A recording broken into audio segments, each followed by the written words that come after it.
Hi there, this is Vespasian and I'm bringing you our new and improved Roman army. We have rebased the figures to basically 6 figures to a 60 by 20 base, and no, they're the wrong ones. That's the one unit that isn't based that way. Yeah, that'll do, but that is a medium infantry unit, so no. We'll start again. We have rebased the figures on a 60 by 60 by 20 unit, which is here. You get 6 figures on a base with that, and in the centre is a command unit of just 4 figures.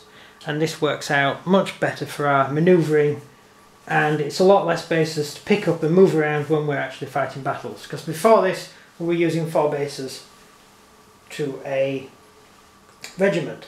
So basically this is our Hail Caesar Roman army, and this is how it stands so far.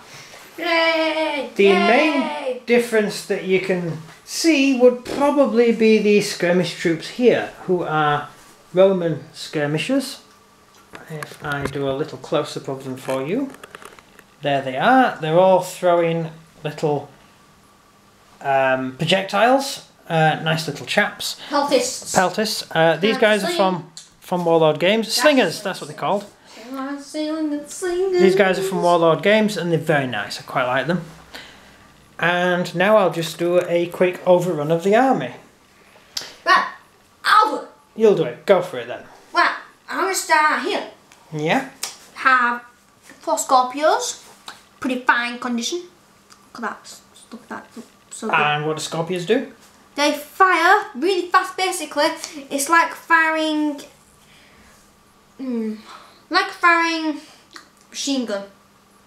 Well, not quite. It's the equivalent, I suppose. He fires large arrows, and it is extremely accurate. They were used even for sniping, and also for bridge crossing. You fire ropes across bridges, tied to the back of a...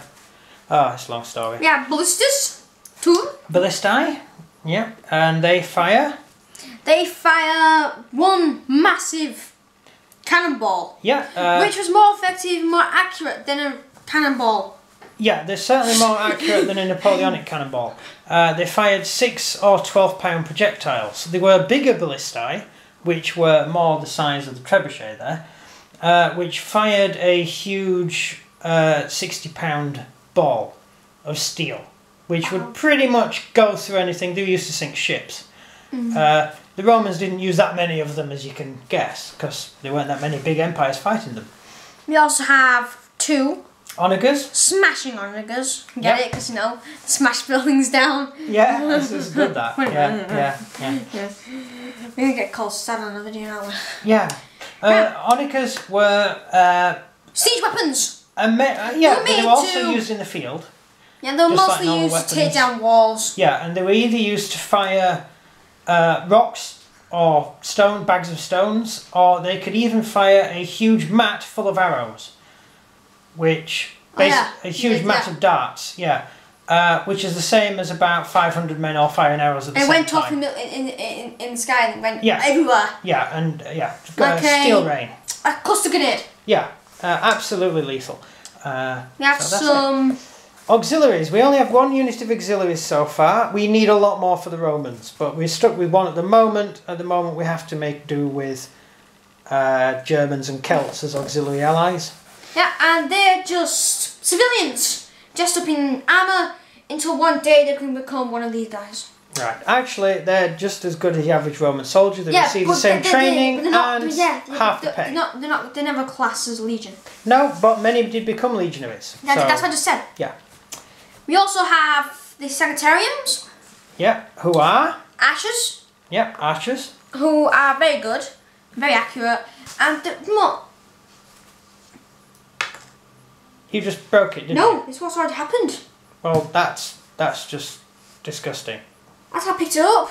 Well, that's what happens when people pick figures up by the bow. Oh, look, I didn't pick it up by the bow. Yeah, right. That was Michael. Now, well... the Sanitarium are a large unit, so we made it a wider base for the command unit, making it into a large unit, meaning it increases its firepower. And fires 5 rather than 3. Yeah. Because 3 don't kill anything. 5 had a better chance. I will explain the reasons behind this in a minute. Explain it now. No, because I'm going to go through the cards. Before we move on. Oh, yeah. Yeah. Right, we also have the cataphracts. Cataphracts, Roman cataphracts. Awesome, cool, awesome. Most cataphracts were cool. actually Roman citizens, so they're citizen cavalry. But there were also allied troops who were cataphracts, such as the Sarmatians. And the Parthians, of course, lent cataphracts to the Romans occasionally when they weren't fighting the Romans. And at the back, we have light, medium cavalry. Yep, standard medium cavalry. These are not Roman citizens. They live in the provinces and they're not Roman citizens, just like the normal auxiliary infantry. But they're on a horse and they get a shiny uniform and a spear. So don't mess with him. Yeah. We have a general.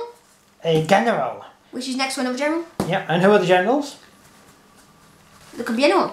Yeah, but who are the generals in this particular case? Vespasian. Yep. This one is Titus. Who is? Titus is Vespasian's son. Yep. And commander of the 10th? No. Was it the 10th? That was Vespasian's legion. I thought the 7th was Vespasian's legion. I thought it was the 10th. What was the debate?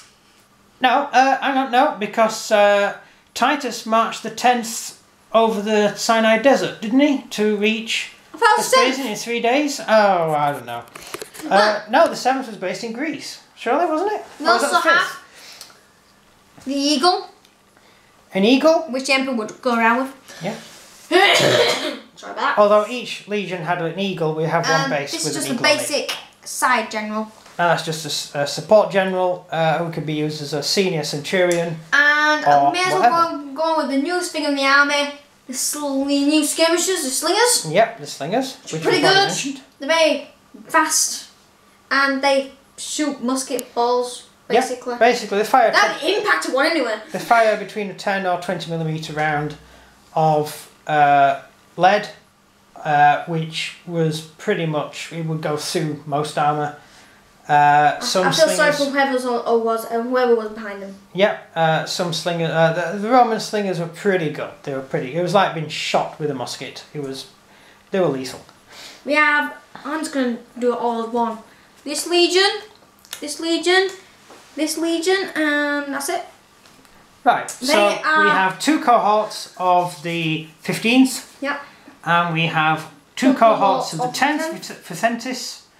They have the white shield with the oak leaf on it, which is the... you put that on your shield if you're Victorious Legion. You get to show it off and make fun of all the others. And as new recruits join the Legion, then they don't get to wear the laurel because they haven't proved themselves in combat. You see the 14th is also wearing the laurel, although the 5th Macedonica and the 7th, that's the guys at the back, white shield guys, the red and white shield, and the green are the 7th. The 7th Claudii, I think they are. They don't get the laurel because they had not at this point proved themselves, these particular units. One legion that is missing for this army is the 12th. I really need to get the 12th Legion put together and sorted out. That is a big thing we have to do. Because this army is designed for the Dacian Wars and the campaign in Judea and all that stuff, and so the 12th Legion we kind of need to have. And also the 3rd, which is we also have less important. A Marine Corps. Yes, we have a unit in Marine. Which is made to go on naval battles or through woods. Mainly through woods. Oh no, wait. Are these guys that go through woods? Auxiliary troops are used in woodland. Romans don't do the navy ones. Rough ground. The ones in blue are navy. So they're not caught or anything at all. They're in blue because the Roman Marines always wore blue because it was camouflage, apparently. Mediterranean ships were painted blue, light blue. Ships in the North Sea were painted dark blue or dark green, more or less the same colour as the Claudii Legion, and I believe the Celts painted their ships black. I believe so. Yeah. Yeah, smashing the greatest, most powerful. Yeah, I can't see that. Which is supply wagon. Yep, that is the supply base. If you buy that base, it costs you 10 points, and if that means that for 1 point, each Legion can upgrade its Pilum to Marksman, meaning they get to re-roll any misses. At least 1 miss per Legion firing, so per and cog. last unit is the most awesome unit. Yes. Well, will be least unit. Is the Trebuchet. You only use it 1 battle. No, I've used it in a couple of battles. Oh, in a the campaign siege. it was only 1 battle. Yeah. A siege. It's a Trebuchet. Yeah. It is a siege engine. It's so. very, very scary. Don't be on the other end of one, otherwise you'll die. Yeah. -2 save, 48-inch range and 5 shots, because I upgraded it from a standard unit to a large unit. And don't wobble the back because it will snap. It's made out of balsa. So stop doing it. Stop doing it. You're assuming I have a sense of humour. You don't. No. Right. Not after the last video, I don't. Wait, have I not loaded yet? Yeah. I uploaded it yesterday. Right. And now... You never even look at our thing anyway. Now we have the brand new Vespasian look. This is definitely not an advertisement for our new design. Yeah. Yeah. Right. We have some cards, which we made. Well, he made. I don't do these things. It takes long. Well, I made them because he can't be bothered to look up how to spell things. I've got Halo. Yeah. These cards, I did show them in the last Q&A video we did, didn't I? Yes, you did. I think I did. I talked all about them as well. Yeah. I explained how they worked. Basically, we have... if I can find the original sheet, I'll show you what I mean. Which will require digging.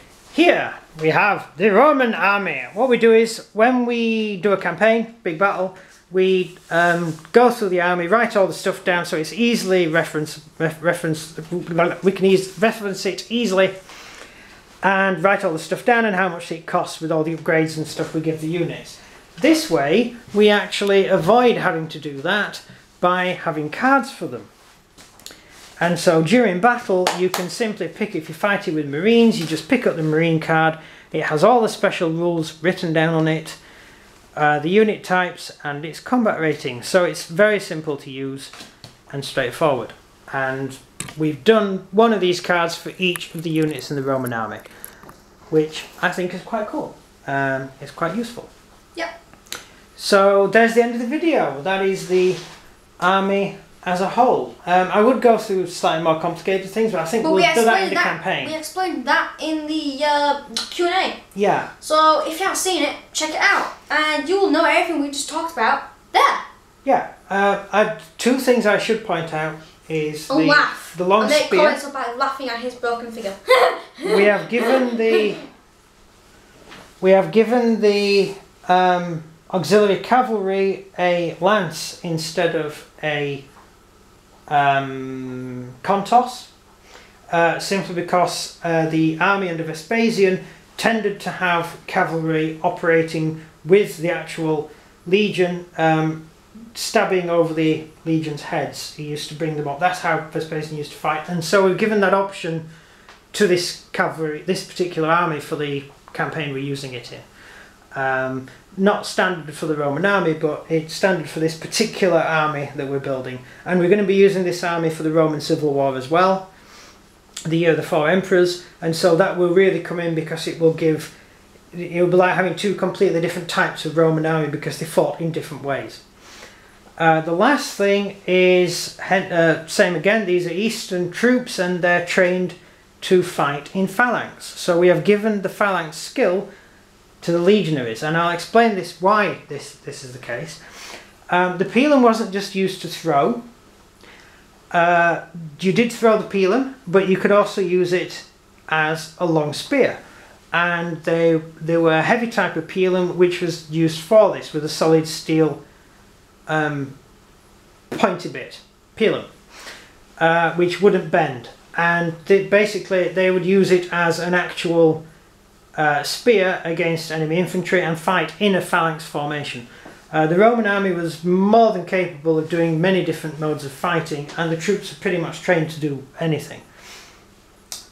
Typically Vespasian's troops used the phalanx formation during the Roman Civil War, and the first time I think it was properly used would have been Julius Caesar during the Roman Civil War between Pompey. And Marius.